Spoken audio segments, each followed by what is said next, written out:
the Fantasy Six-Pack Hour with your hosts, Joe Bond and AJ Applegarth.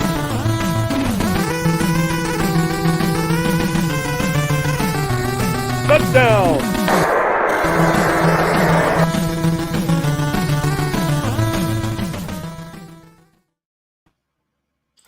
All right. Welcome to the Fantasy Six-Pack Hour. My name is Joe Bond, founder of FantasySixPack.net. And with me is, that way. Opposite. Hey, it is. Mike LaPlante. AJ unfortunately could not make it tonight. Some stuff came up. Kids were sick. We get it. But we got to get things rolling and bringing in the producer.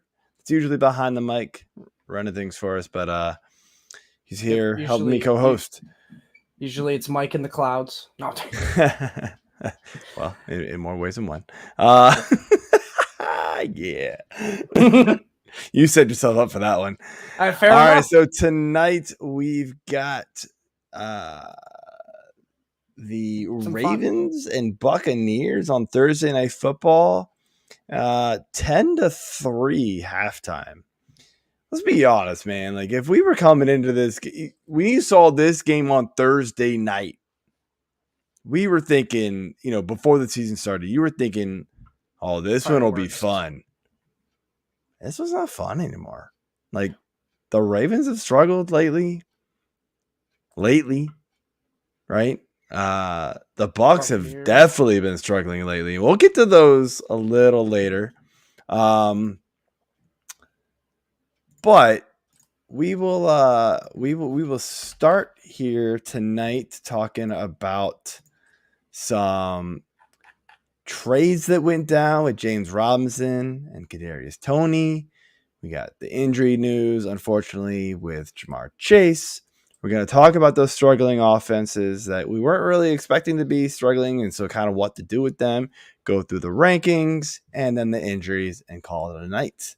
So before we get into that, though, Mike, we got to remind everybody, man, we got to join these memberships. We got memberships available on Fantasy Six Pack. Go to fantasysixpack.net/plans.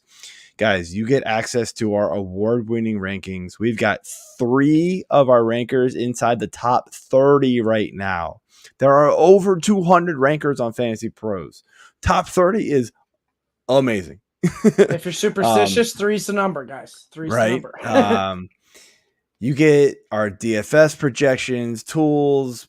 You get our betting advice. You get all the other DFS advice behind the paywall there. Best of all, you get access directly to me, to Mike, to AJ, to Dave, to Mark, to Preston, to Keith, to everybody, all of us at Fantasy Six Pack on our Discord server. I've had a couple of guys recently reach out to me and they were like, guys, this is by far the most value I've ever gotten out of a fantasy website on this Discord server.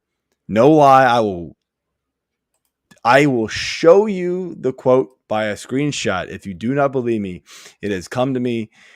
It is amazing. Like, because we just sit there because look, we don't know everything, right? We have our own decisions to make. So we ask ourselves questions on Discord. So we go out there, we just start asking the questions that we have, and we start getting answers from other guys, our own staff writers. And so I asked the question. We just have tons of conversations on this Discord server within ourselves. So you're learning just from our own processes there.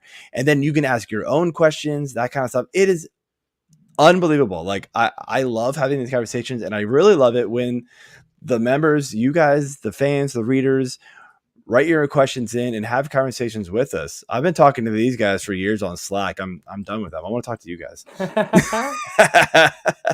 Trust me, you're not the only one who's sick of me. I know. All right, man. So we're going to get into our beer of the week. Beer. So, Mike, you're not drinking a beer tonight, but you are drinking. What you got? I got myself a beautiful wild Pepsi Cherry with about 2 shots of Bacardi rum in there. Solid work, man. Pretty Solid work. tasty. That feels like college. Walking on the bus to the party. You're like, oh, it's just a Coke, officer. Yep, exactly. Just don't smell it. Or bus driver, whoever.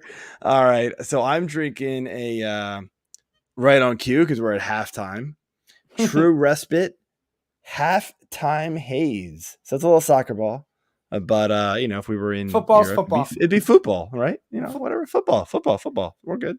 But yeah, this is a hazy IPA, 7.2%. It's got Citra Incognito, Citra Cryo, and Citra. So lots of Citra.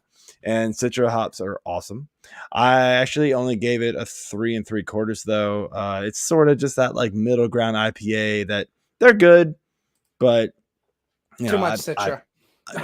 This is actually good. Like I've had like an all Citra IPA before, and it's like a 4.5 if they do it right. Oh wow! Believe me, it's good. Citra's one of the best in my opinion. So, but yeah, cheers, man. Let's do this. Cheers. All right, man. So we're gonna start off here with these news topics here, and I saw you just added one. You jerk. Baker Mayfield and Matty Ice benched. So I guess you wanted to talk about that. Was you? Did you add that? No, that was AJ. Oh my gosh! All right, well, let's skip it. Screw that. I don't care. Nobody cares about that. We're gonna skip it because I didn't care. So J-Rob. So James Robinson got traded. Which it's repercussion news. I mean, if you want to. So James. Yeah. Sorry. Go ahead. Well, I was gonna say it's repercussion news, and it's kind of reactionary news as well to the Breece Hall injury. Yep. Jets needed to go out and fill a spot they needed. They went out and got James Robinson from the Jaguars for, I believe it was a conditional 6th rounder or a 5th. It wasn't a whole lot. I do know. Yeah, it was very cheap. Very cheap. So, man, I'm curious of what your thoughts is, because my instant gut reaction is, that Michael Carter value we all thought he was going to have is now. Yeah. So obviously nobody wants to be excited about Breece Hall going. He was fun to watch, no matter if you had Michael Carter or not on your team. I have him in a couple spots. I had Breece Hall in a couple spots. So I was kind of, whatever with it. Anyway, Michael Carter, as soon as Breece Hall went down, you were like, here we go. Here we go. And then this is why I drafted him 12 hours later, not even, it felt like, James Robinson gets traded to the Jets. And you're like, oh, well, what the hell? So, yeah, like it is a pretty massive hit, unfortunately, to Michael Carter's value. I also don't think that there's some speculation right away, right, that James Robinson is going to take that Breece Hall role. James Robinson's not that player. Breece Hall was doing everything. Yeah, he was running and catching, and he's all over the place. He's an electric player. James Robinson's not that guy, especially post-injury. I think they're going to kind of split the load here. I think the reason why they did this, right, is they are 5-2. They're a pretty solid team. And Michael Carter alone, I don't think is going to be able to carry the load. And they didn't have anybody worth a damn behind him. So they needed somebody. Tyler so I think Johnson. What they're going to do is I think they're going to, split the workload. And I saw a tweet, from like a beat writer that talked to the coach, and they said they were going to ride the hot hand type of thing. So to me, that just screams 50-50 split. So they'll both be, at best, like flex play consideration type players at this point.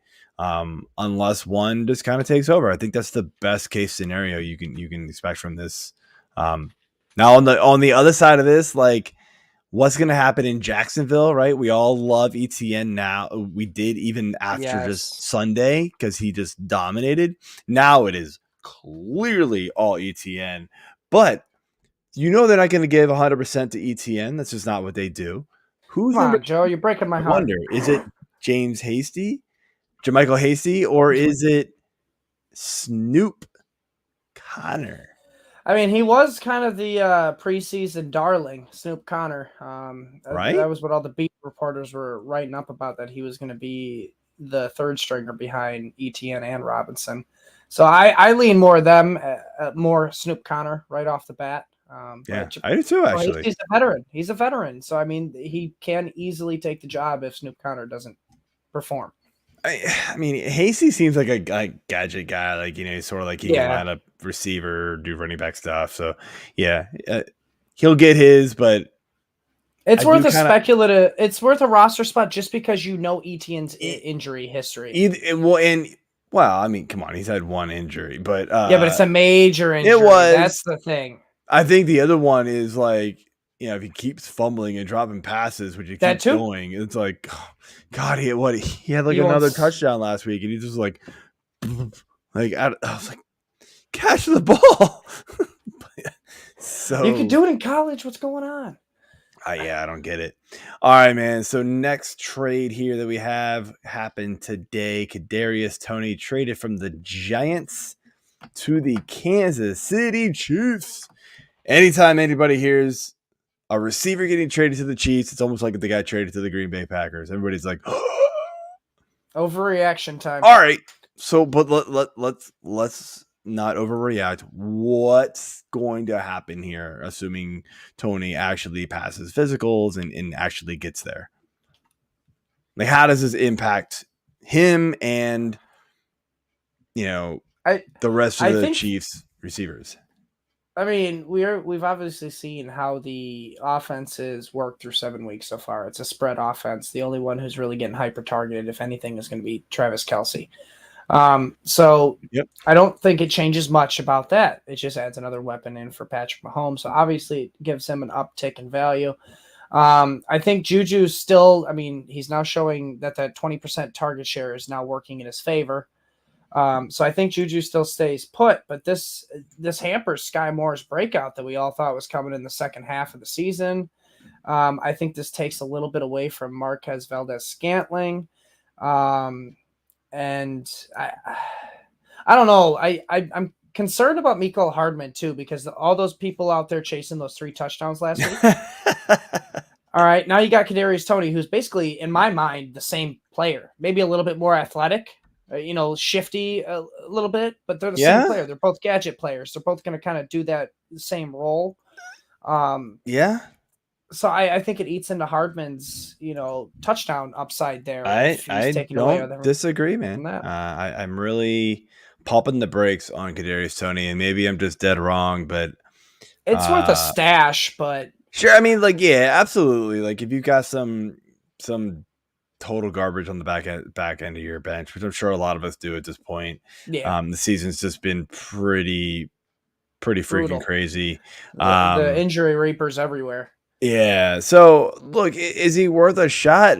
Sure, but is he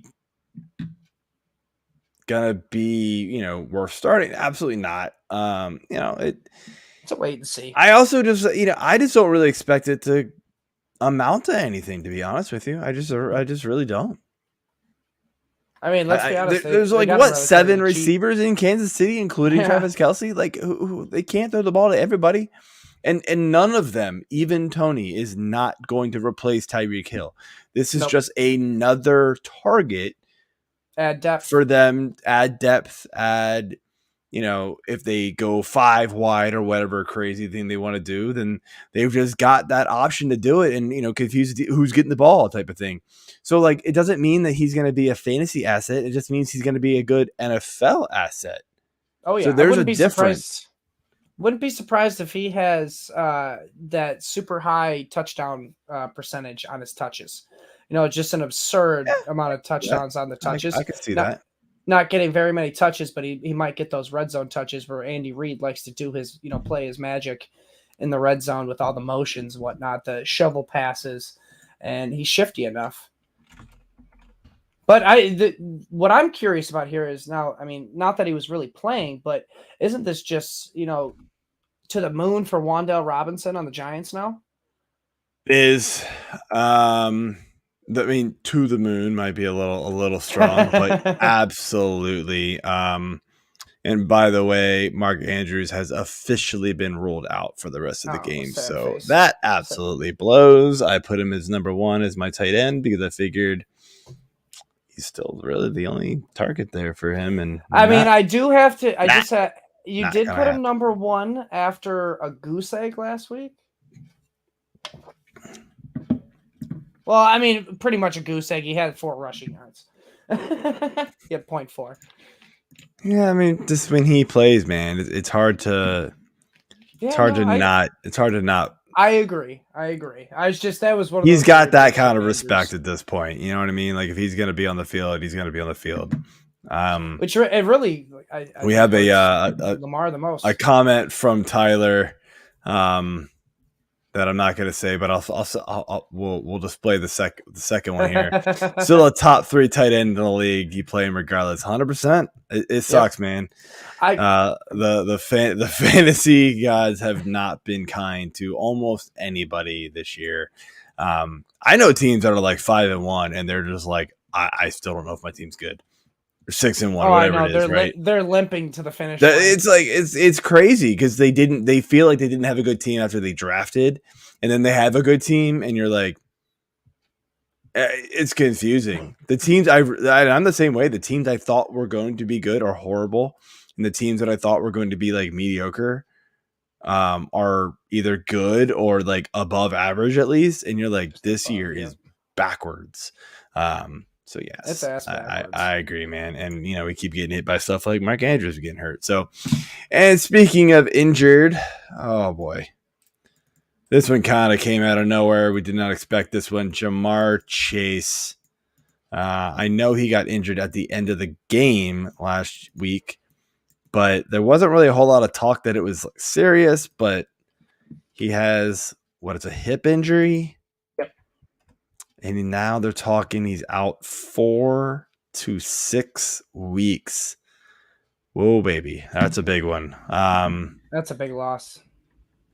Big boost for all you Tyler Boyd He owners. fixes language. I like this. Mark Andrews is not a nice person. Air quotes. I love it. Thanks, Tyler. That's funny, Tyler. That's great. Anyway, Jamar Chase being out 4 to 6 weeks. Obviously, managers that have him. I think perfect question that we had on our Discord channel earlier tonight was somebody was like, hey, look, I'm 3-4, but I'm like right in the mix of the playoffs. My team's kind of good. Like, they had Lamar and they had Dalvin Cook, but they were relying on Chase, obviously. So He said, am I trading Chase if I can get somebody like a Waddle plus a piece back if I give up another piece with Chase? And it was 100% like slam dunk. Like, yes. Like, if you can somehow work that deal, do it. Because I don't know about you, Mike. Like, 4 to 6 weeks, week 8. So he misses this week. He's back by week 12 at best. At worst, he's out. He's back by week 14. If he has a setback, he's probably done for the year. And so, like, you're already into the playoffs. You got to get there first. So, like, you're not going to get there with a 3-4 team with, Jamar Chase being, out for your team. So, that's that, right? If you got Chase, you've got to figure out a way to like move him, replace him, whatever it is you can do. Hopefully you can. It's going to be hard. I get it. But the biggest thing is like, what does this do for Burrow, Higgins, Boyd, Mixon, who's been sort of underwhelming this year? Like, he's been okay, but he hasn't been super efficient. So like in Hayden Hurst is another guy, right? Mike Thomas. I was going to say, quick thoughts on that. Gut reaction, Joe Mixon gets the biggest bump here. You just lost your number 1 passing option. Granted, you got T. Higgins still. He's a great number, great 1B, but he's not Jamar Chase. All right, he can't stretch the field like Jamar Chase does. I don't know about that, man. T. Higgins is not fast enough to take the top off the field. That's the problem. He's a great physical possession receiver underneath, and he reaped the benefits of Jamar Chase taking the top off the field. But I think Mixon gets a bump here because one, we're talking about Joe Mixon. He's top 5 in targets for RBs, so you probably get an uptick a little bit more. The efficiency, I don't know if that's really going to get better because that offensive line has just been, above average. You're like average. Bad. Yeah. So, but the biggest receiving uptick is probably going to go to Boyd. I mean, obviously T. Higgins is going to assume Boyd's been killing it the last couple of weeks, actually, especially last week. Is. Holy cow. He is. And I know I looked at your rankings and I was going to question it a little bit just because of how he finished last week. But I'm like, yeah, all right, I'll leave it be. I think I'm pretty high on him, but that's fine. It might adjust a little bit. You could see a little bit of more touchdown upside for Hayden Hurst. I don't know if he gets that much more involved with the volume, but you're losing a red zone target. You're going to get T. Higgins probably getting doubled on the goal line. I think Hayden Hurst has more touchdown ability with Jamar Chase out, but I don't know about the volume. I think, biggest receiving uptick is Boyd, but I think the biggest overall winner is Mixon. Yeah, I can agree with that. I actually moved Mixon up. Not more than the receivers, but I did move him up, as far as receiver to receivers, because that's obviously a 1-to-1 replacement almost. Yeah, you've got to figure out there. But Mixon got a pretty large bump for me in my rankings. I think I had him at 12 or 14 before this, and trying to think of where I have yours up right now. He's at 8. He's at 8. 2 above consensus. Yeah, so he moved up 4 spots for me. So yes. He also got a good matchup against Cleveland this week too. He does. So that helps. And I mean, you think maybe the volume will be there a little bit more for him. So that's something that helps. And they're, maybe we hope that they utilize him in the passing game a little more too. I mean, there's just a lot of trickle down effect for Joe Mixon is what I meant. So yeah. All right, man. Let's do let's do some struggling offenses. Let's talk some good news. Let's talk some good news. This is just a sad podcast. Not good. Struggling offenses, man. Oh, this season's been brutal. When it comes to some of these teams that we expected to just be, dominant once again. Maybe not as much as they were in years past because we came in with some players missing, maybe some O-line injuries, but a couple of these teams have Hall of Fame quarterbacks. We're going to start here with the team on the TV right now for you guys, and that is the Tampa Bay Bucks. And it's already not starting off awesome. No. For them again. The first drive and a half, you were like, all right, I mean, maybe I need to maybe we need to change some stuff before we can go on air here. But then it slowed down considerably. I mean, we're looking at it looked good. They got their first touchdown in the first quarter for, all year. It was like a 15-yard run by Fournette, and then it was a 1-yard run by Fournette. I mean, Brady got him down the field, dinking and dunking. And Chris then Godwin got him the 10, I think, or something. And then all of a sudden, just everything just stopped. I mean, come on. This is a team that almost got shut out by the Carolina Panthers last week. Guys, this is not good. And I know we had concerns coming in a little bit because of the O-line issues in the offseason. And then, but you're thinking all right, Tom Brady will figure this out, right? It's Tom Brady. Rashad Bateman's just been ruled out for the rest of the game. Holy smokes, man. So, yeah. All right, that's not good. So, okay. So, what do we do?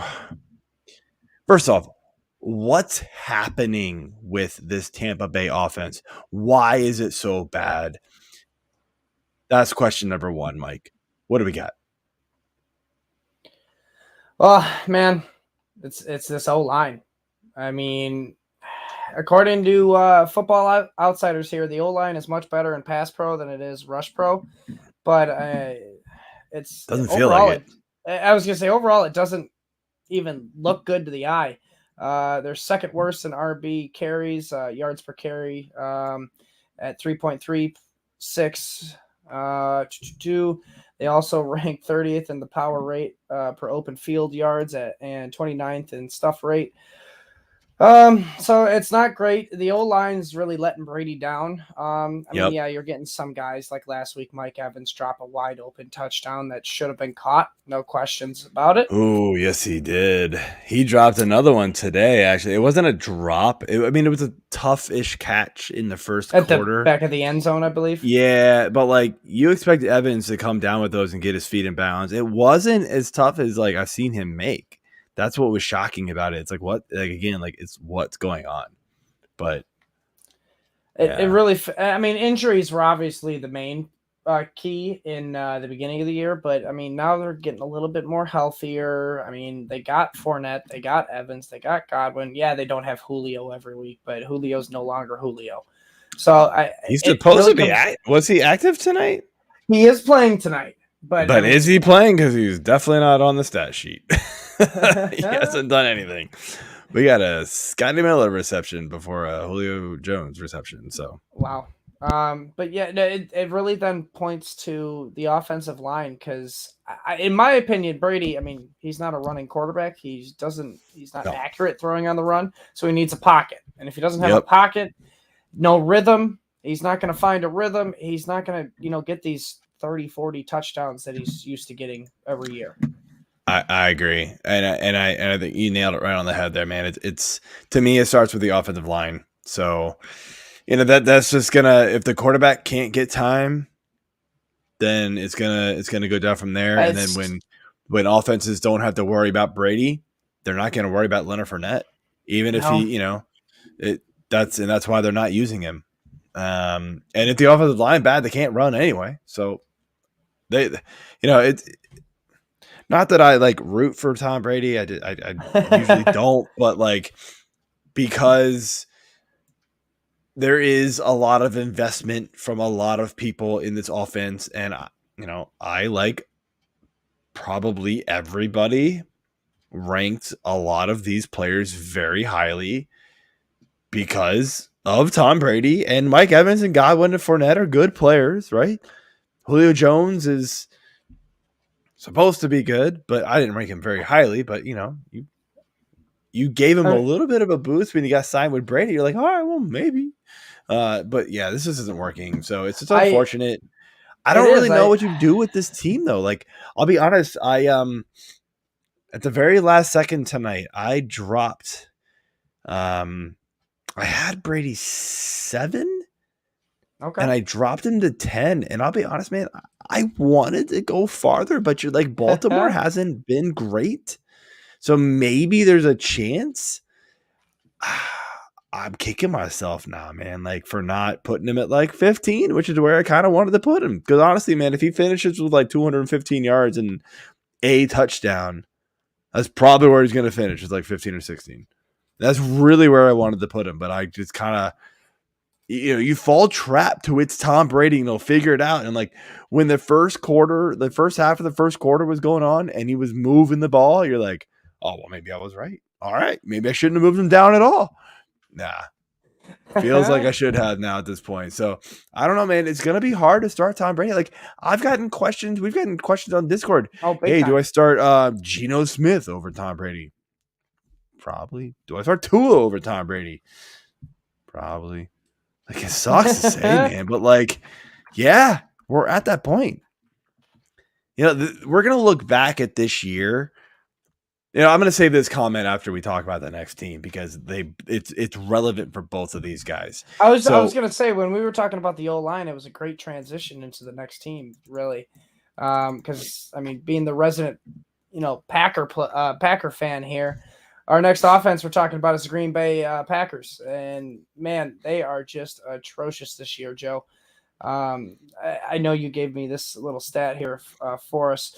Last year, through 7 games, Aaron Rodgers had averaging 20.2 fantasy points a game, which isn't great, but at a quarterback, 20 a game, that's great. This year, oh my gosh, he is all the way down at 14.3 points a game. No bueno. No, that's not even starter worthy in 10-team, 12-team leagues. I mean, Joe, obviously, like I said, the offensive line is a struggle here, but is the loss of Devontae Adams hurting Aaron Rodgers more than we anticipated? It is. And I don't memorize my preseason rankings, but I want to say I had Aaron Rodgers. I had him 11. And you know what? The only thing that did it was the Dak Prescott, like Oh, he just yeah. didn't know.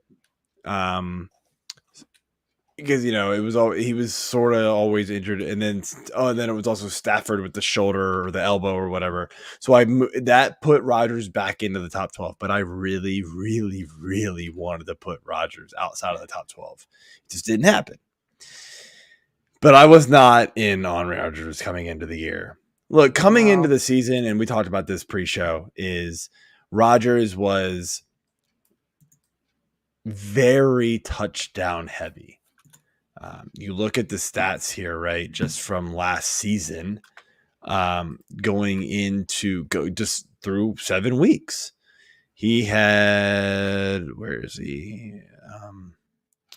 sort of by touchdowns here. He had 15 touchdowns, but he has 1,700 yards. He was like 20th, if I can just take a guess here, because they don't change the ranking when you change the sorting on Fantasy Pros. This is the site I'm using for the stats. He's like 20th maybe as far as yards, but he was like top 6 for touchdowns, and he destroyed that at the end of the year. Like if you just do the full season, oh yeah, he was like way up there, obviously. So, I mean, at least Tom Brady last year was like high in both, and it was like he was having a crazy good year. Passing yards out the wazoo. Yeah, so Rodgers was always just efficient with touchdowns. He had Devontae Adams. He could just chuck it up to him. He'll catch the ball. He gets his touchdowns. I mean, come on. I had shares of Aaron Rodgers last year, and I remember looking at box scores and being like, how in the hell did he score me 20 points? He had 100 something yards and 150 yards. And I'm trying to go back to the game log really quick here, so I'm not looking at the screen. Apologize, I got 2 monitors. But yeah, so he had Fancy. 1, 2, 3, 4 games under 200 yards. He had 1, 2, 3 more games under 250. But those games he had 4 touchdowns, 2 touchdowns, 3 touchdowns. Like it was crazy. Yeah. It was super touchdown efficient. So he was just touchdown efficient. You lose your biggest weapon when you're not like you're just dropping the ball to all your guys and just racking up the yards. It was very unrealistic of any of us to expect him to repeat this. And again, I fell victim of it's Aaron Rodgers, just like I did with Tom Brady. And like, well, he'll figure it out, right? He's got Lazard. He trusts him. Lazard's been hurt, whatever. Yeah. Dobbs is maybe one of these guys will show up. Maybe even Sammy Watkins will just like be a thing randomly. Nah, none of it's worked. He's had like a game or 2. And after that, it's just been bad. I mean, I want to say he hasn't gone over 20 points a game yet this season. In fact, his highest point total, according to Fantasy Pros, is 17.1. Oof. Twice. Oof. It's not good. He hasn't gone over 255 yards passing. He hasn't thrown more than 2 touchdowns. I was going to say probably more. Some of this is also offensive line. His offensive line is awful. So the thing that was carrying some of us to say, oh, he'll just figure it out, right? They'll just kind of change schemes a little bit, but he'll figure it out because he'll still get his touchdowns. Was we said, oh, they've got Aaron Jones, they got AJ Dillon. That hasn't worked because the offensive line has been just brutal. 19th in power rank according to Fantasy Outsiders. As far as running back yards, they have, where are they?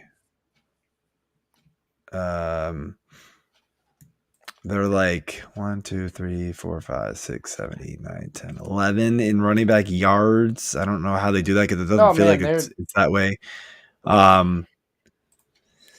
They are just they can't even run the ball, and that's supposed to be their whole thing. I wish that Football Outsiders would put some sort of like and maybe it's incorporated into this, but I wish that they incorporated pressures into this. As far as pass protection, maybe it is as far as pass protection, because as far as pass protection goes for Green Bay, it says they're 10th, probably because Rodgers doesn't get sacked a ton. He throws the ball away. But we know this. He throws the ball away a lot. He's good at just being like, nope, done. Well, let's be honest. He has been missing receivers too. I mean, his receivers aren't open. I mean, this is just a mess. Like, again, Rodgers is the guy where I hate to say cut him, but I mean, at this point of the season, you probably miss the boat of cutting him and picking up somebody worthwhile, because there's probably nobody out there worthwhile on your waiver wire to go get. You're looking at probably like a Tannehill at best, that kind of crap. And this is what we said last week, right? Like, you missed the boat on dropping Wilson. You missed the boat on dropping. Did we talk about Rodgers last week too? I think probably whoever it was, but you missed the boat on Stafford, right? You missed the boat on dropping these guys who were disappointing, because now what's out there isn't worth it. You missed the Geno Smith pickup, right? You missed the who else is better than they should be at this point? Daniel Jones. You missed Daniel Jones, who I still don't believe in. You missed Trevor Lawrence if he was still out there. Yep. You missed these guys who were not drafted. Lawrence was, but he was dropped a few times, probably. I'll tell you, maybe Fields is out there, and it's weird to say, but like, now that it looks like the Bears are like going like, oh yeah, we just need to run. Maybe this will work. By the way, the Ravens just scored to go up Likely. 16-10. Who was it? Isaiah Likely. Man, I mean, like, I would again. You would rank these guys a ton higher, and they'd probably be startable in a lot of leagues if Andrews wasn't healthy. You can't start these guys when these guys aren't, when they're starters. This is what kind of sucks about Thursday night games, is because those guys that have those injuries, they try to, because they want to play. To fight through it. Yeah, they're humans just like us. They're I competitors. hate Thursday night games. They're trying to fight through it, and I think this is just one of those cases where both Andrews and Bateman tried to fight through these injuries because they knew they had a must-win game against the Buccaneers. Yep.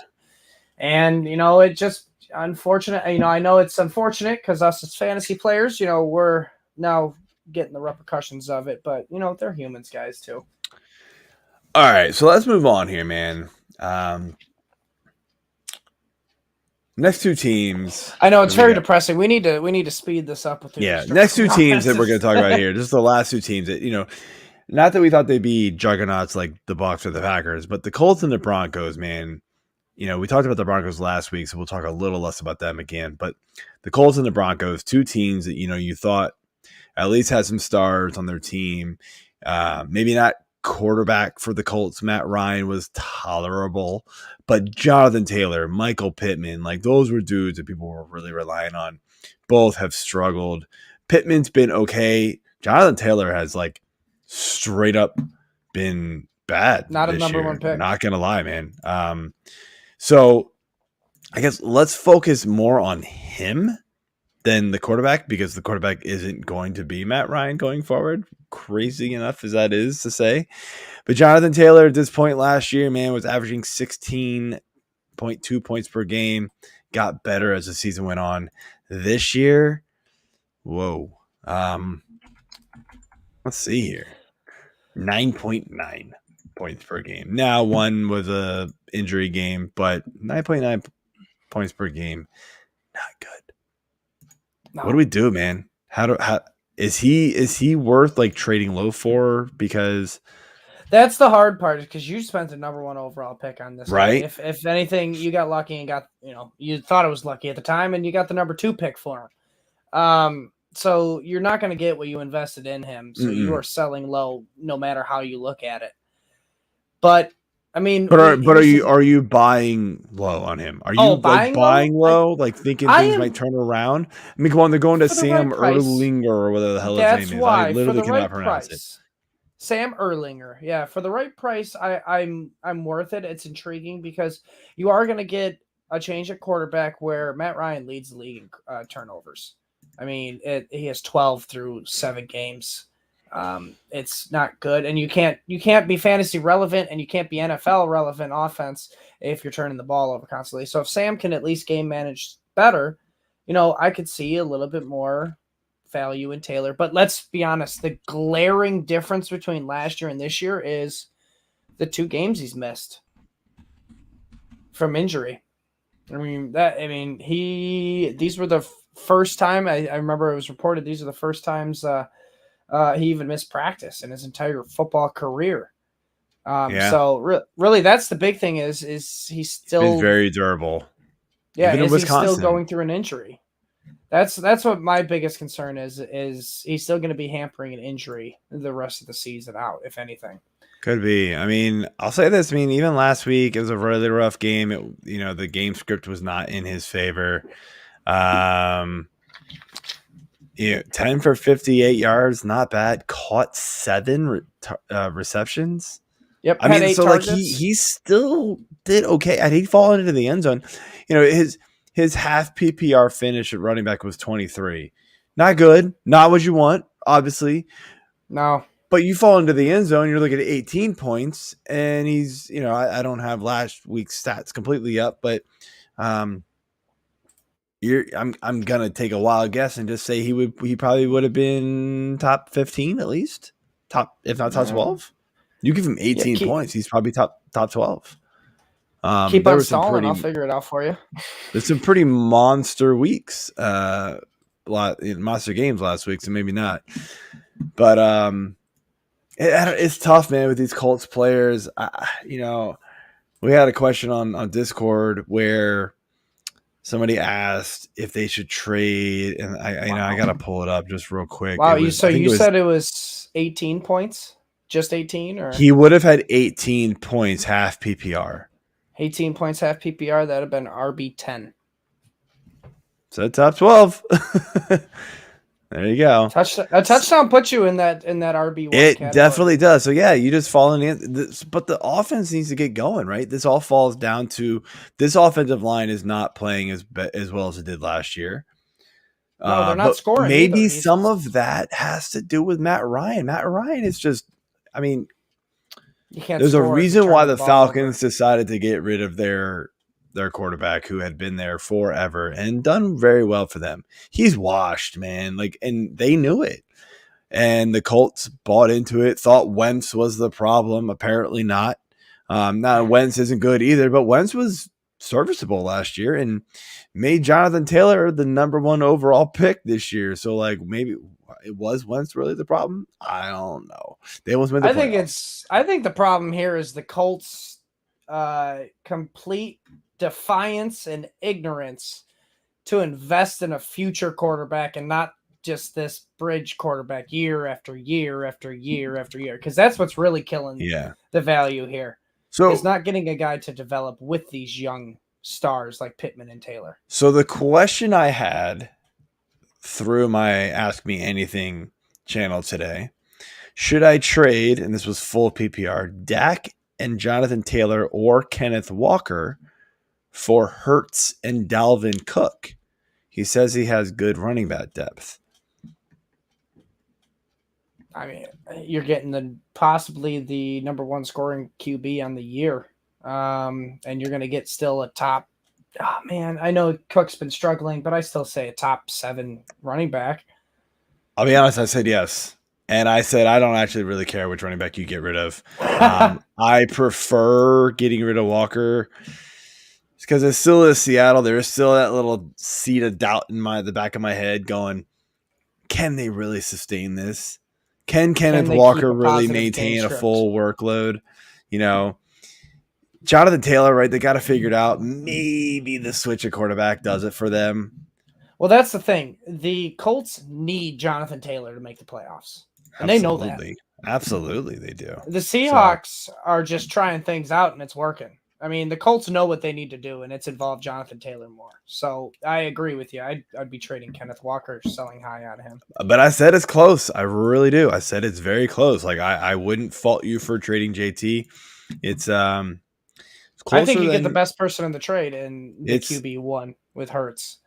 At this point, like it's weird. Like I don't usually go for like trading for quarterbacks because they're quarterbacks. But this year, the discrepancy of good quarterbacks, because we're losing guys like Rodgers and Brady and guys like that who are not Russ, right? Stafford, guys that are just not performing. We have a huge, they're almost like tight ends. I forget who said, somebody else said this. And I was like, damn, you're right. It's almost like tight ends. You've got like 2 or 3, and then it's like a huge gap. Teardrop.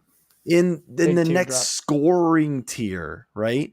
You've got your Allen, you've got your Mahomes, you've got your Hurts, and then it was like, I mean, we were whoever's going to be Lamar Jackson for a little bit, but not no more. Not anymore. Although tonight he's done okay. I think he ran in for 1, and then he's out throwing for 1, so he'll probably be okay tonight in the long run. But yeah, so maybe put Lamar in the top with them, and then but then again it's like a big teardrop because what it is you're getting guys that can finish with them but not consistently, and that's the problem, and that's what's been happening, and that's what's been happening in tight end for years. But with quarterback for 10-12 years, we've been having just a bunch of guys that can all do it, and they all finish within 5 points of each other in the first 10.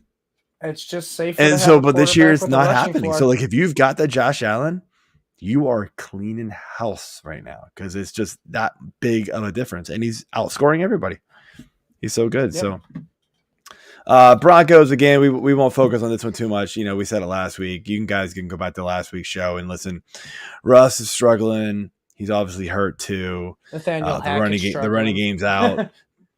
The coaching staff is just abysmal. So this one's tough. I'm ready to cut bait with pretty much anybody on this team outside of, running game, kind of, if you're desperate. But I mean, we are, sadly, but that's kind of it. Sutton is sort of there. Like, if Russ comes back, I'm back in on Sutton because Russ just targets Sutton like crazy. Outside of that, like, Judy's like a desperation flex play most weeks. That's kind of it, man. Mr. Josh, hi. What's up? Hey, man. Thanks for joining. That was not. All right, man. So that was a very good timed hi. Yes, it was. So let's get to these rankings questions, man, and I'll try to rip through these a little faster. All right. All right. Second. Sorry, you know how it is. You got to get these damn timestamps. All right. First question here for the quarterbacks here, and it's a little weird because I'm going to talk about a running back, but it applies. Has the emergence of Kenneth Walker for the Seahawks capped Geno Smith's ability to finish as a top 5 or even a top 10 quarterback for the rest of the year? Because I see, I'll go back to it. I didn't write it down, but we have him ranked this week at QB 11 for you, Joe. Which, I mean, it's not wild or anything. It's right at consensus. Well, I mean, crazy. As much as I love to say hashtag suck it Keith, it's hard to say now because the Giants are playing very good football. they're kind of middle of the road as far as points to quarterbacks. But yeah, to some degree, you're right about Kenneth Walker just busting out, right, the last couple of weeks. And what have we seen against favorable matchups? We thought for Geno against Arizona and a beat-up Chargers team. Geno has finished 19th and 15th. Oof. So, yeah, we were all riding high. We were all, he finished 7th and 2nd and 4th, and we were like, whoa, okay. Because they had to. They needed to throw it. Favorable matchup against Arizona. Didn't work out. Favorable matchup against the Chargers. Kind of worked out. It didn't kill you. But 13 and 14 points wasn't what we thought. So he's kind of gone back to middle of the road, sadly, because of the state of quarterback right now. Middle of the road. Still streamer, middle of the road. So, yeah, I mean, he's right there. We gotta temper our expectations. Just because also running back points per game for the Giants, they are also like straight up. They are just like a middle of the road defense. Like they're just, you're not gonna beat them with one. They actually give up the most points to wide receivers per game, and it's 20.5, which isn't even that much. That's 20.5. What scoring format you using here? I'm using FanDuel, so it's half point PPR. 20.5 is 30th given to wide receivers. Wide receivers? Yeah. No. You're looking at this wrong. No, I'm looking at FanDuel points per game. Wide receivers, fantasy points allowed to wide receivers for the Giants are at 20.5. But that's not the most. No, I never said it was the most. I said. I thought you said it was the most. I don't know why I heard you say that. No. I said it was the 30th. Falcons are way worse, and so are a lot of other teams. Yeah, no, the Giants are 30th. You're saying they give up the most points for their team to wide receivers. Yeah, like overall positions for the Giants, the most points they give up are to wide receivers. That's actually pretty normal. But here's the thing. That's the most points. Usually, I mean, you can make a case for RBs being in there as well. But no, dude, honestly, like if you look at every team, the most points they give up to a fantasy position, probably 49 times out of 50 would be to the receivers. I'll give you that. All right, I'll give you that. But the point of why I'm saying this is that's the most points they give up to any position, and that's 30th in the league. Yeah, well, the problem is that Seattle probably won't be with DK, so that's gonna drop him too. So we do have a couple questions here before we jump in here. Good friend Bob Dole, don't want to forget about you, man. Los Andrews, is Knox a good alternative? I just want to, if you can find, if he's still available, go and get Hayden Hurst. With the most likely Chase. Not available at this point. But yes, available, I do agree with that big time. But yes, I mean Knox is boom or bust. I mean he's touchdown or no touchdown, and that's all his points. So I would try and find somebody else if I could. Ooh, this is an interesting one from Zachary Hugh. So I'm 7-0, and I know the whole if it ain't broke, don't fix it. But I'm in a position to trade away Burrow, Derrick Henry, and Zach Ertz for Allen and Eckler. Oh, should I do it? With the loss of Chase, that's an interesting one. I would. I think I do this because we just talked about how Josh Allen is a cheat code this year of the discrepancy between his amount of points so and the next quarterback. I'm going to. I think Eckler's been the better player this year between him and Henry, and I mean, if you can find another tight end to fill in for Ertz, I mean, I like that I would trade. Be trading Henry to my opponent this week, and he's definitely going to drop at least 30 on the Texans. Yeah, this is true. He does own the Texans. He has their name. He does. So I'll say this: I think I'm going to go the last 3 weeks, 4, 5, 6. Yeah. Burrow has been the top scoring quarterback and the second highest scoring quarterback by points per game behind Josh Allen by only 1.5 points. So does that change your decision? He does. Well, he doesn't have Jamar Chase now. He doesn't, but here's the thing. Could get him back by See. So you have Everett. You have Gerald Everett as your tight end. So yeah, there you go. That's your. You are kind of tossing in the week. You are kind of. I do like Everett as a backup to get rid of. I do. You're kind of tossing in the week a little bit, but to have Josh Allen and Austin Eckler and to be 7-1. I mean, you're getting the better quarterback. Well, you're getting the running back who scored more points so far this year. I don't know if he's technically the better running back.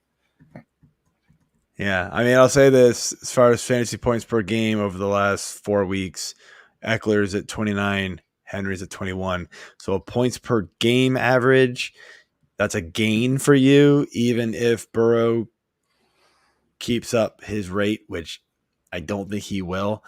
It's a tough trade, man. It really is. But I think I'm kind of with Mike. I think we do it. Pull the trigger, man. Only because you're 7-0. If you weren't in that position, it'd be a lot different because you need to fight for a win or whatnot. But you're already sitting kind of pretty. Even if he wasn't 7-0, I think I'd do it. It's actually really still do it. If he wasn't 7-0, I would more. What if he was 3-4? Yes. Why not? Really? Even though he needed to win this week, and you'll probably not because of the buys. You know what I'm saying? I see your point. Because you are kind of throwing in the week a little bit. You're not guaranteeing it, but you are, losing out on some key players. That's what I mean. So if you're 3-4 going into this, I don't know if this. However, here's the actual really good thing. You missed Josh Allen's bye. Yeah. Yep. You're not going to 100% just missed the quarterback's bye. And you won't have to deal with Zach Ertz's bye. I mean, you won't have to deal. Yeah. You'll deal with Eckler's bye this week. You're lining yourself up for even more wins. I do it. Good job, Zach, on that trade. Hopefully you can get that one done. All right, next question. All right, next question here. We need to have a soundbite that just says next. Next. Or like the Oscar theme music to play us off. The wrap it up box. Yeah, wrap it up. That's a Dave Chappelle reference. If you don't know what I'm talking about, Google it. Dave Chappelle wrap it up box. It is phenomenal. All right, check it on YouTube and then come back to us. I had a theme this week for our QBs because I wanted to focus around streamers because we're out on Justin Herbert and Patrick Mahomes this week. So we got at least 2 teams in our leagues looking for streamers. All right, now Andy Dalton. All right, not a great week last week. All right, fantasy wise, but NFL wise, not great. This week we have him ranked at QB 18. You're 2 spots above the consensus. All right, so there's no argument there about how you feel about him, but I'm curious about if there's an argument here of if he can actually go up higher and be a little bit more of a safer streamer this week because the Raiders are allowing the most points per game to quarterbacks. To any team. Dude, it is super hard to trust a Andy Dalton. I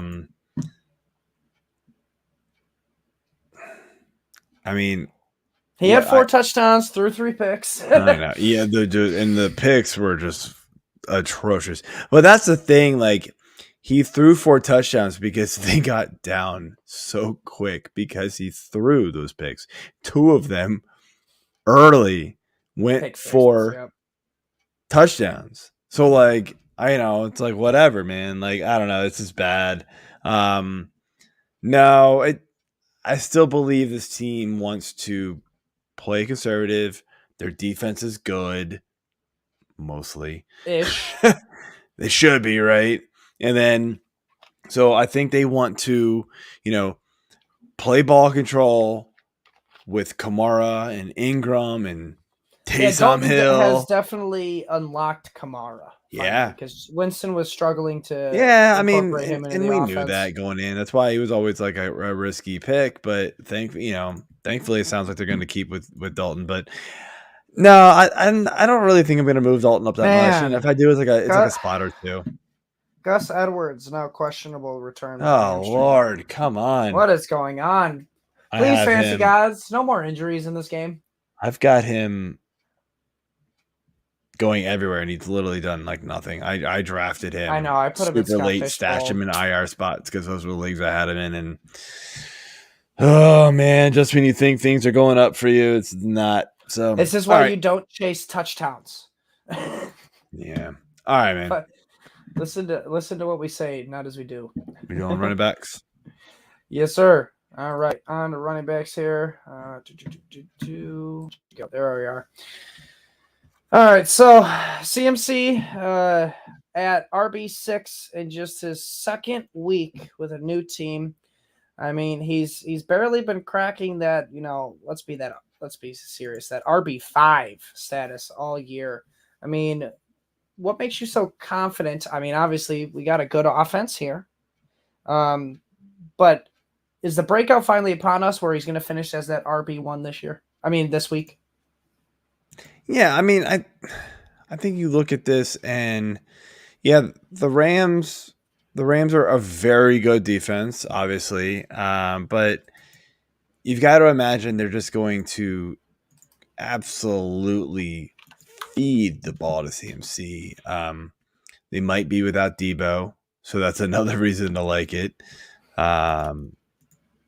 6 might be a little high, but it's something I don't think is completely crazy.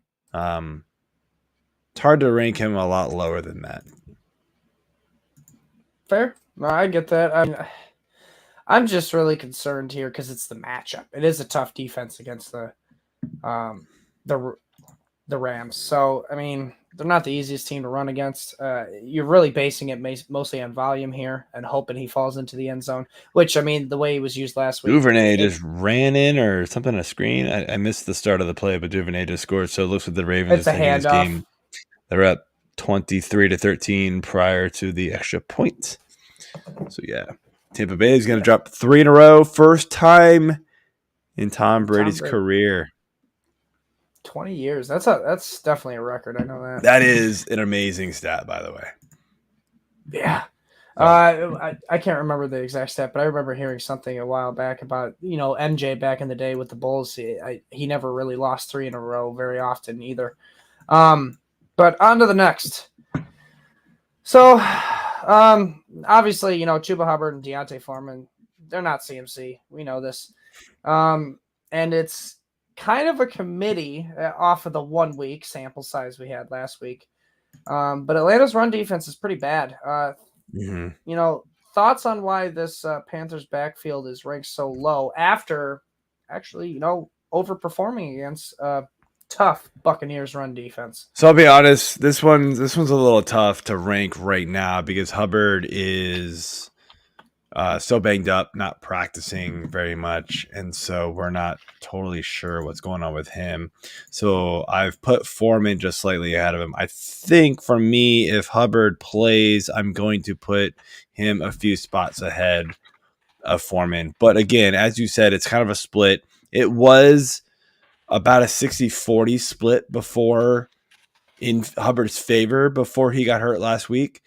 And then it turned out to be a 60-40 split for Foreman over Hubbard instead. And Foreman was good. He ran for more yards. Hubbard got the touchdown. Yeah, Atlanta run D is bad, but I do also think that PJ Walker does like to. It seems like he does like to throw this ball downfield a little bit, which is good news for DJ Moore. Finally, so you got to hold that back in too. But yeah, they'll probably get, if Hubbard's healthy, he'll probably get a little bit of a boost back up. Yeah, right now, I mean, it's sort of playing conservative ranks with it's the unsure. It's Thursday; these guys don't play till Sunday, so a little unsure right now with these two guys. Yeah, and I mean, if you would have let me speak a little sooner, that would have been the perfect transition into my next question. Because guess who it's about? DJ Moore. I'm sure you're happy to be answering questions about DJ Moore again. At least because they're good. Yes. Maybe. All right. So you have DJ Moore as your wide receiver 21 this week. A wide receiver 2. I mean, I haven't been paying too much attention here. Yeah, but that's probably the highest he's been ranked, out after we started, this year.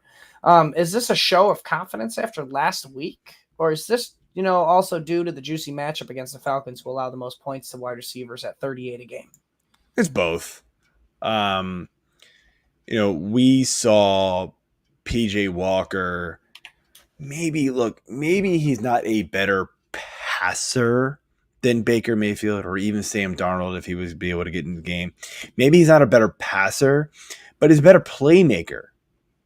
We saw PJ Walker be able to extend plays, not get sacked, not just go dump the ball down to, and part of it is the fact that they don't have a Christian McCaffrey just to dump the ball down to. And they feel like they have to pass the ball to him 10 times a game to keep him happy or whatever it was.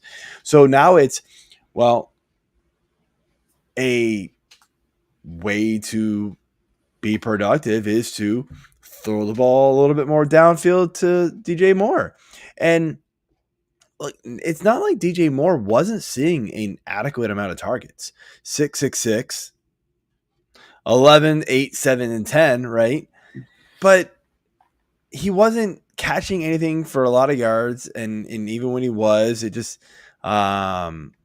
wasn't amounting to much, right? He finally got into the end zone last week for the second time this season. He was the 8th receiver in half PPR last week, and pretty sure it was the most targets all year for him too.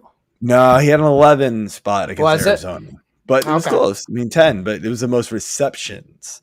So it really comes down to just A, matchup. B, I think PJ Walker just, he just wants to make it happen. Where I just feel like Baker's just sort of like, I don't know, man. PJ's trying to make a play, it seems like every time. Yeah, so he's looking forward to it. We do have a question here. These are tough questions, man. I'm not gonna lie. Babjap. Any advice on a 10-team family league that never trades? First time fantasy player, but envious at seeing others pull off deals. Got a bunch of useless scumbags in my league. It's tough, man. I'm not gonna lie. Family leagues are hard. Nobody wants to trust anybody, it feels like. I'm in a couple of, family and friends leagues, and they don't like to trade either. You get in leagues like that where they just don't want to move anybody. They love their players, right? Or they overvalue them. Yeah, and I mean the same thing. So I mean, I'm guilty of it. I've overvalued. We all are. My advice to you is you kind of have to be. So first off, you have to recognize need for the other team. And I've written articles about how to make a trade on the site. So you can go look for that on fantasy6pack.net. I think it's also built into my, how to be a good manager is kind of how to trade. We've talked about it on other podcasts before, like how to trade. It really is. You have to identify a need. What are you strong at? What can you give up, right? If you have 6 good running backs, okay, running backs, what you need to give up or can give up. You need receiver probably or tight end or whatever.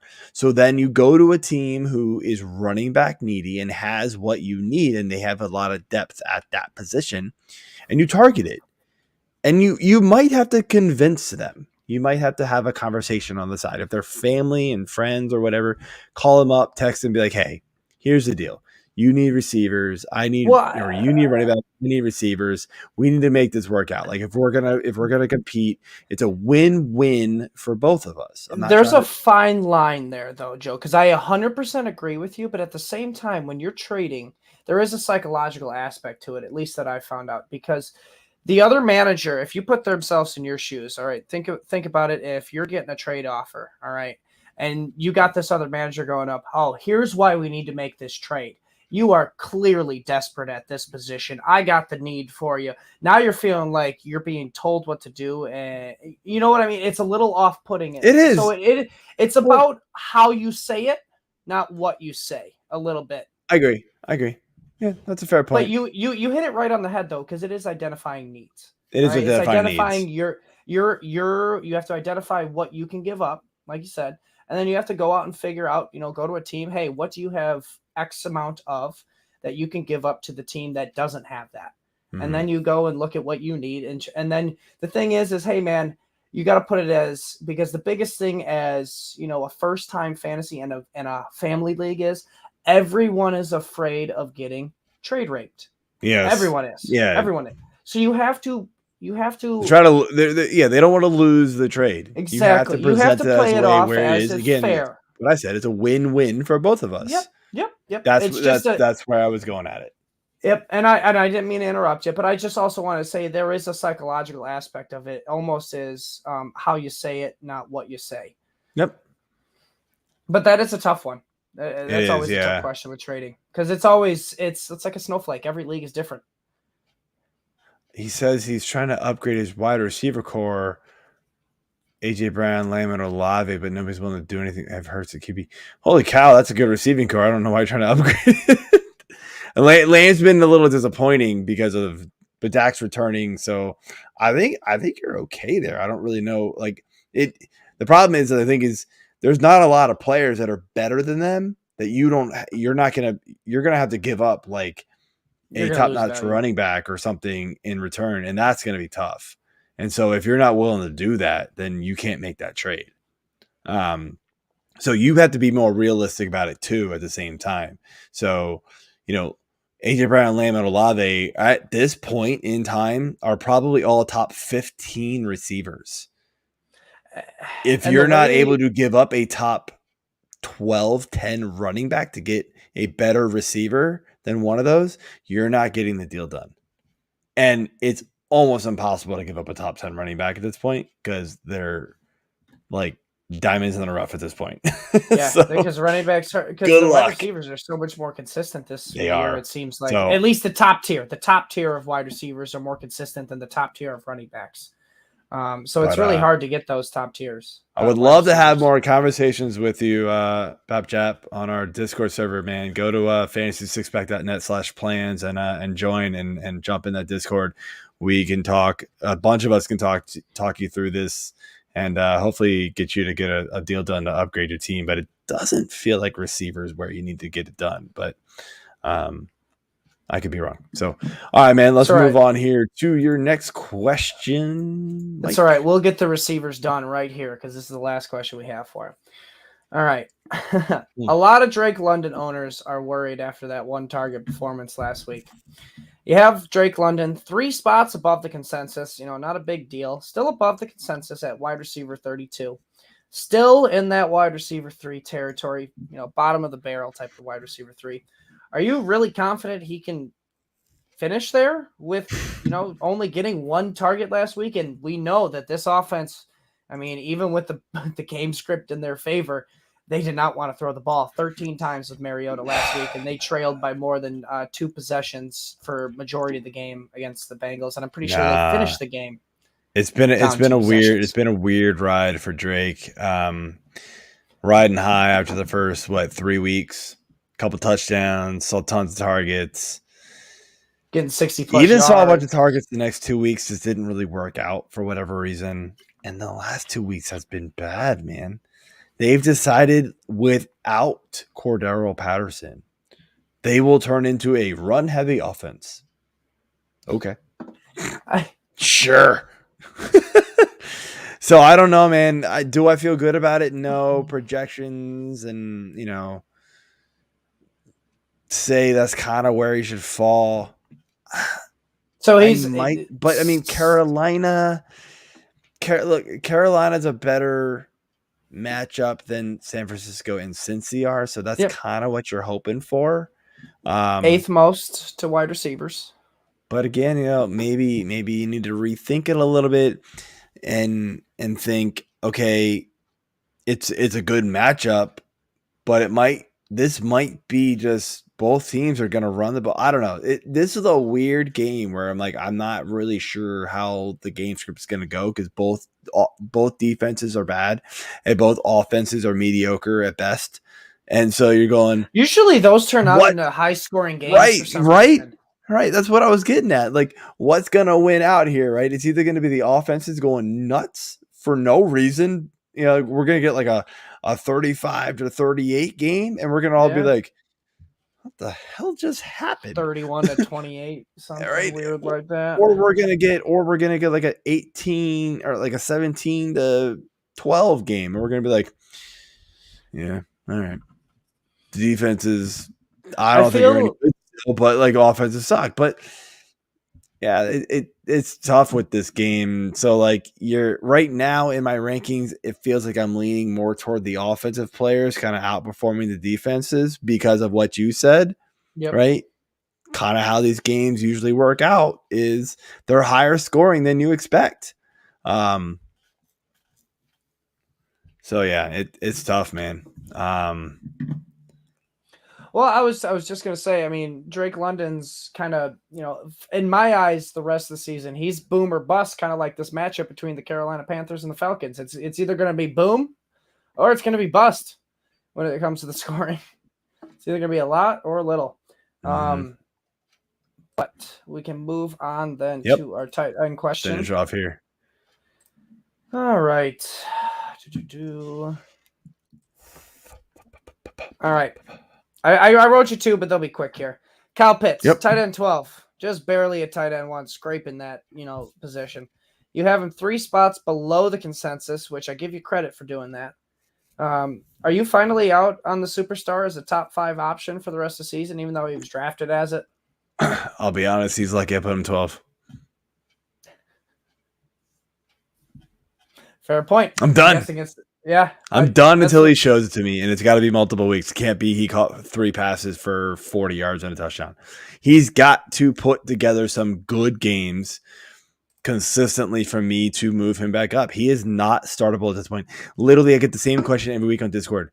Taysom Hill or Kyle Pitts, and it's going to be Taysom Hill for a long time. The reason being is that, yes, Taysom Hill may not outperform Pitts, but the point is that Taysom Hill's ceiling is far higher than Kyle Pitts at this point. Yeah, no, I mean, it kind of brings me to my next question here, because I was going to ask you after I asked these 2 questions, who would you rather have kind of rest of the season? But Greg Dulcich, man, has bursted onto the scene, with Albert O kind of failing at his position in Denver. You have him at tight end 14. Can you see this ranking continue to improve, or do you think he's reached his ceiling in Denver? This might be it right now for him. He's going to fall into that, 12 to 16 range, maybe 18 range, depending on, the matchups. And, I think we still have a little more we need to learn if it is really going to be Russ, how him and Dulcich will play together, or if it's going to be Ripien a little more, how they're going to play. Now, Ripien obviously like hyper targeted Dulcich a bunch, but it didn't equate to a touchdown. Russ targeted him 3 times, 2 for a touchdown. 1 was like a 41-yard bomb, and then 1 was a 3-yard catch. So it's tough to say, right? So, but that range of tight end is sort of like whatever at this point. He's got a little more upside than some of the others, like Ingram, even, Ingram seeing targets, but not doing much with him. Ingram's kind of just, he's been pretty steadily, in that range of where I've got him ranked. So that's what it is. So tight ends are my tight end rankings are, I've been like top 10 a couple weeks. I've been like bottom 50 a few weeks, because it is so chaotic once you get even the top guys haven't performed, some weeks, but like you get into that, like you miss on a Will Dissly who scored a touchdown, but somebody was like, oh, I really like Will Dissly this week for some reason. So they put him at 10 and he scored a touchdown. So it's like they win. It's like, that's crazy. Like, why ever people would actually rank Will Dissly that high makes no sense. I think people just do it just to do it. It almost feels like ranking tight ends is like placing a bet for an anytime touchdown on a tight end. Sort of, yeah. Oh, that's a great call. I do want to say this. Badjap wrote here. Thanks for the advice. Got enough running backs: McCaffrey, Mostert, Connor, Jamal Williams, Probably. and Darrell Henderson. But again, the players that are interested in Connor and Williams don't want to give up the receivers. And I get that because Connor hasn't performed. Williams is going to lose value as soon as Swift comes back, which might be this week. Yep. So, yes, you will not get a better receiver than what you have from those two. And honestly, you don't have, in my opinion, the depth at running back that you do at receiver. Although I only know your top 3 receivers, but you're not gonna your depth at running back. You've got McCaffrey and Mostert, who we think are really good. Although Mostert's kind of hit or miss. Connor, Williams, and Henderson are serviceable. Your top 3 receivers are really good. So the one way I can see you actually going out and getting a trade to get a receiver that would be better, and I really would be trading a receiver and one of those running backs. Is trading Jalen Hurts. I really think because besides, I know you don't want to. I wouldn't do it. You don't that's do the it. way. That's the way I can only see him getting a better receiver than getting. I think what you do is you trade you trade. If you really would, but it would. Again, it would be a longer conversation that we could have on Discord or whatever. But you could dangle Olave out there and with a Jamal Williams, who I think will lose a ton of value here in the next week. So you dangle those two, and maybe you can get a Tyreek. That's a big. if you want to, that's just a name. I was thinking like a top 10 guy, right? If you want to go that route, you're probably smarter going out and finding the DeAndre Swift owner and targeting them with that trade. I don't even know. Yeah, maybe because of the handcuff potential. Yeah, maybe. All right, let's finish off here with injuries. We're running really long, so I'm just going to rip through these. Quarterbacks, Baker Mayfield, not the starter anyway, not a big deal. I love how AJ added these in here and they didn't matter. So we'll go to the ones that matter. Russell Wilson, hamstring questionable. He says he's good to go. Was it a hamstring or was it a shoulder? Oh, it was a shoulder. It was the shoulder at first, but now it's a hamstring. Oh, jeez. All right. Anyway, he's questionable. He says he's ready to go, but we're gonna have to wait and see. Yeah, he was doing high knees on the plane to London, so he's. Oh my god. Pissed off his entire team. Russ has got some issues, man. Aaron Rodgers, thumb questionable, limited practice. I think we'll play. Tannehill, same thing, ankle, limited practice. James Conner, as we just talked about, and Darrell Williams, rib and knee injury, limited practice. That's actually a positive for both of them. Yeah.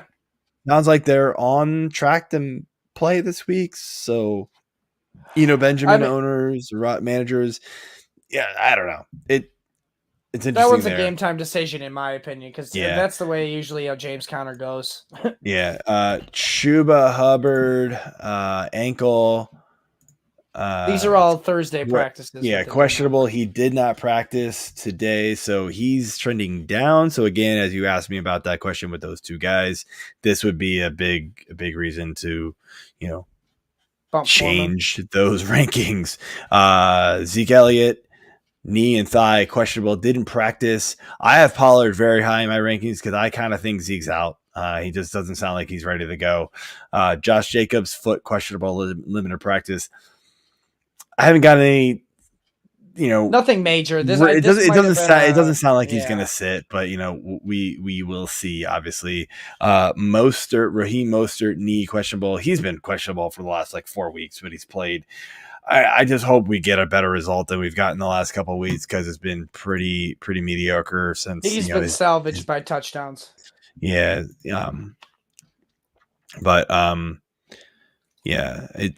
out of 3 weeks, okay. Minnesota game was not so great, but he's a startable guy. Wide receivers, Amon-Ra, St. Brown, concussion, limited practice. We don't know yet. Lazard, shoulder. I put doubtful. It's still questionable, but I'm putting doubtful because Lazard came out himself and said, "Yeah, I'm probably not playing." So that's a no-go for me. I don't know who to trust. I would have thought Dobbs, but it doesn't seem like it's working very well. there. You can go over to Fantasy Six Pack and look at my Touches and Trends article that I write every Tuesday. And I put there was a great tweet, I forget by who, that I put in there about Dobbs, yards per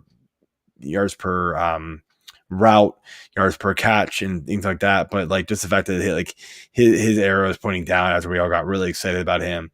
On the same team, Sammy Watkins hamstring in limited practice, Christian Watson hamstring in limited practice, Nico Collins groin didn't practice. That's looking bad. Devontae Adams flu questionable, didn't practice. Says he expects to play. Obviously, we got a few days, so we're gonna have to wait and see for that one. That could be tricky. Maybe he'll pull Michael Jordan, do the flu game. Mac Hollins heel questionable, limited practice. That's noteworthy because of Devontae Adams and tight end Darren Waller, probably, especially Waller, probably not playing, it sounds like. Mike Williams for the Chargers ankle. He's out minimum of 4 weeks. Just as soon as they hope to actually get Keenan Allen back full strength here. Hamstring questionable for Keenan Allen still. No setback last week, so that's good to know. But they just, they held him in check a little bit just to make sure he didn't re-injure it. Jalen Waddle, shoulder questionable, limited practice. Michael Thomas for the Saints, foot didn't practice. Same story. Debo, as I mentioned earlier, hamstring didn't practice today, so that's not looking good. Tyler Lockett, hamstring, limited practice today, but DK Metcalf, as I mentioned, knee questionable, didn't practice. So that's a big one, man. Like, oof. I know that offense has been, firing pretty well this year, but you lose DK. What do you think that does to that team?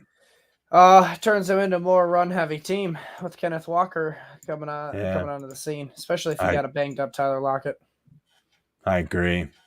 And then Dotson for the Commanders, hamstring, he's out already, so we are done with that. Over to tight ends, Hayden Hurst, as you mentioned, was a hot pickup if somehow possible in your league. Also dealing with injuries, so it might not work out, but it sounds like he'll be okay.